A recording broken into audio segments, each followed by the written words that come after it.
Alloy wheel ফিটিংসের যে ছবিগুলো দেখিয়েছি বা ফিটমেন্ট কোয়ালিটি বা ফিটমেন্ট প্রসিডিউর যেটা দেখানো আছে, তারপর হচ্ছে অ্যালয় হুইল ডিজাইনিং।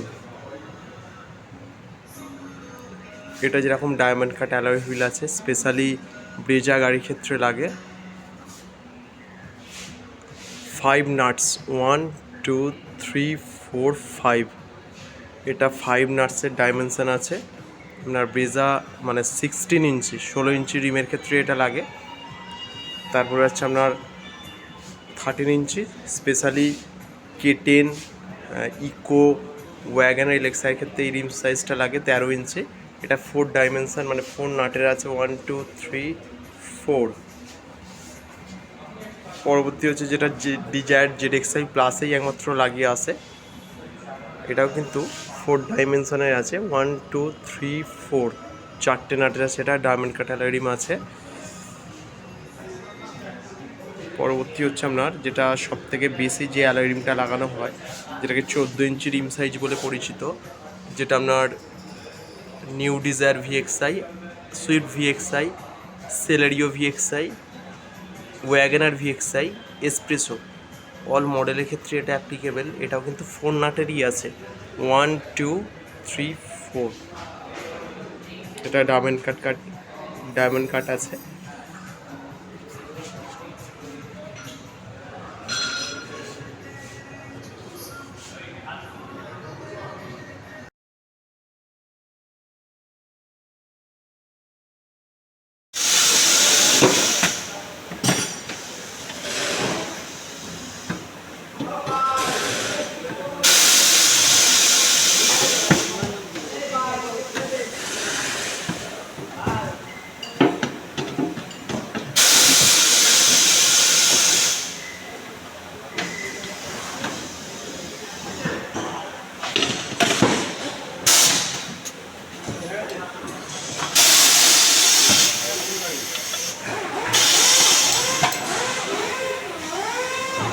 তুই দেখ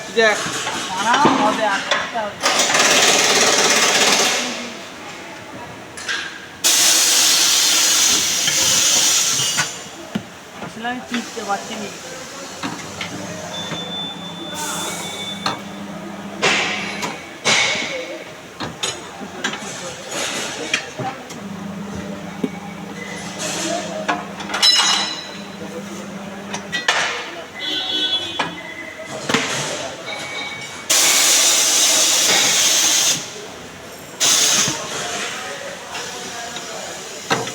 হলো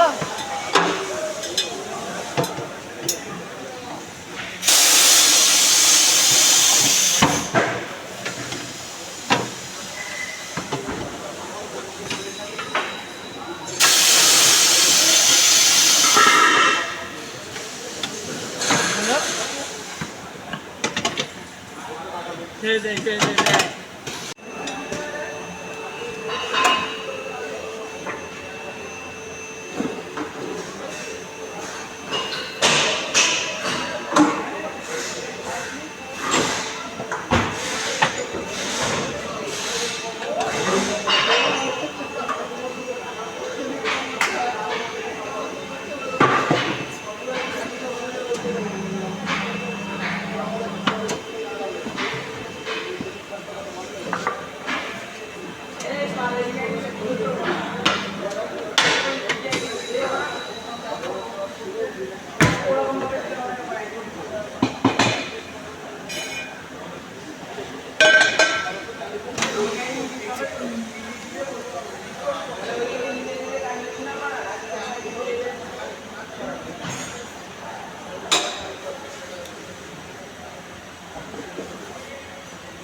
আপনাদের অ্যালয় হুইল ফিটিংসের পরে বা পিকচারগুলো দেখানোর পরে একটা জিনিস বলবো, যে অ্যালয় হুইলের অ্যাডভান্টেজ কী আছে, মানে বেনিফিটস অফ অ্যালয় হুইল। কেন আপনি এত টাকা খরচা করে একটা রিম চেঞ্জ করবেন বা কেন ফিটমেন্ট করবেন? অনেকেই বলে থাকে স্টাইলিংয়ের জন্য, কিন্তু অবশ্যই স্টাইলিংটা ম্যাটার করে 10%, বাকি আপনার 90% কিন্তু কস্ট সেভিংয়ের দিক দিয়ে আপনার মেকআপটা করে। এবারে কীভাবে কস্ট সেভিংটা আছে আমি একটু আপনাদের জানিয়ে দিচ্ছি। প্রথমে হচ্ছে লাইট দেন স্টিল, যে রিম আপনার লাগানো হয়েছে আয়রন কাস্টিং রিম, ওটার সাথে হিসাব করলে দেখা যাবে এই 4টে অ্যালয় হুইলের কিন্তু আপনার ওয়েটটা অনেক কম, কেননা আপনার যেহেতু এটা 80% অ্যালুমিনিয়াম, 10% কপার, 10% জিঙ্ক দিয়ে তৈরি। সেকেন্ড হচ্ছে ভিজুয়ালি অ্যাপেলিং, মানে হচ্ছে লুকিংসের দিক দিয়ে যদি বলেন অবশ্যই ডায়মন্ড কাট অ্যালয় রিংয়ের একটা আলাদা রকম লুকস আছে অবশ্যই। বেটার হিট কন্ডাকশন, এটা বেটার হিট কন্ডাকশানটা কি? এটা হচ্ছে আপনার যখন আপনার দেখবেন নর্মাল গাড়ি চলতে থাকে রোডের উপর দিয়ে টায়ারটা হিট হতে থাকে, এবারে যদি আয়রন কাস্টিং রিম হিটটা নিয়ে তারপর কিন্তু সে অ্যাবজর্ব করতে পারে, মানে তাপটা ছাড়তে পারে আপনার টায়ারের ওপরে। বারবার দেখবেন গরম হওয়ার পরে সে যখন ঠান্ডা হতে চাইবে না, টায়ারটার ওপরে হিটটাকে প্রেস করে দেবে।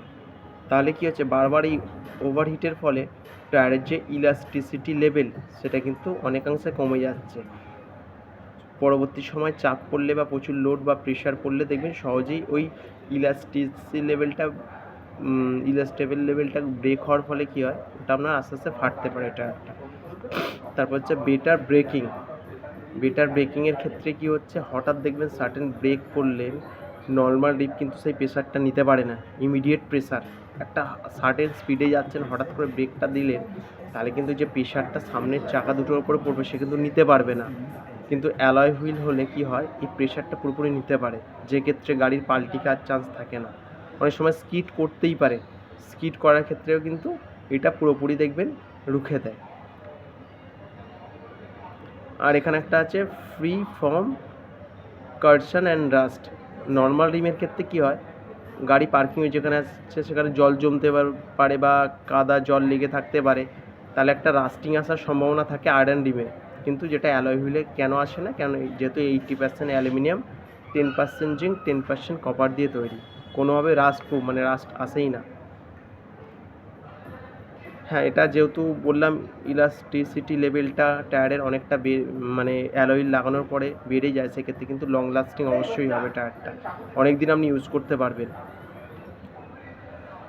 Well suited for tubeless tyres, মানে কি টিউবলেস টায়ারের ক্ষেত্রে প্রপার ফিটমেন্ট, মানে অ্যাকচুয়ালি পার্টিকুলার টিউবলেস টায়ারের ক্ষেত্রে এত বেটার ফিটমেন্ট হয়, যেটা অনেক সময় দেখবেন নাইট্রোজেন ফিলিং করা হয় না, সেই নাইট্রোজেন ফিলিংয়েরও দরকার পড়ে না, এত টাইটনেস বা এত কম্প্যাক্ট ব্যাপারটা থাকে।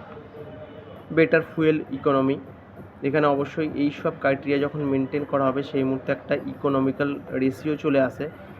এক্সাম্পলি এখানে একটা ইকোনমিক্যাল রেশিও তৈরি করে দেওয়া হয়েছে, যেটা আপনার 10 ইয়ার্সের জন্য। আমি এটাকে 10 ইয়ার্সে না গিয়ে, কারণ কি আপনার মনে হলে গাড়ি 5 বছরের মধ্যে এক্সচেঞ্জ করতে পারেন, নিউ মডেল আপনি নিতেই পারেন, কিন্তু আমি ওটাকে 5 ইয়ার্সের মধ্যে করলে কতটা কি আসতে পারে সেটা একটু দেখিয়ে দিচ্ছি।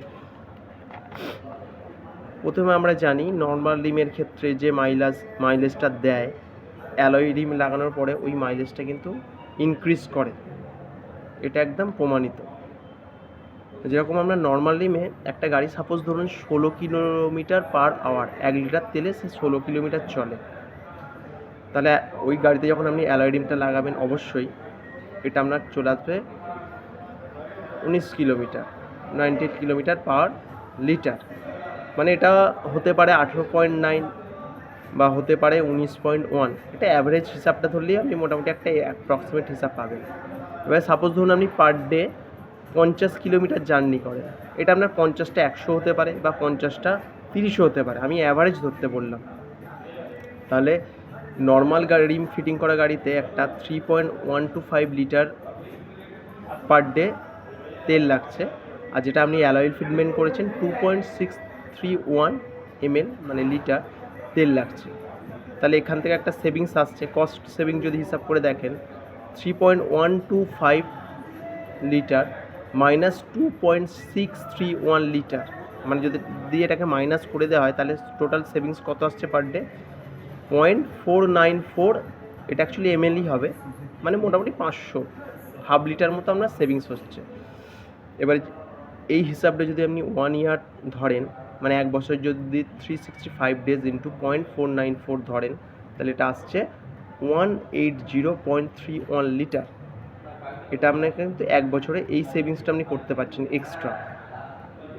তাহলে 180.31 লিটার ইন্টু 5 ইয়ার্স, এটা 5 বছরের হিসাবটা যদি আপনি মাল্টিপিল করেন, তাহলে কিন্তু আসছে 901.55 লিটার, 901.55 ml ইন্টু, এবার যদি আপনি পেট্রোলের দাম এই মুহূর্তে ধরুন আপনার 106 টাকা লিটার আসছে, তাহলে এটাকে মাল্টিপিল করে দিন।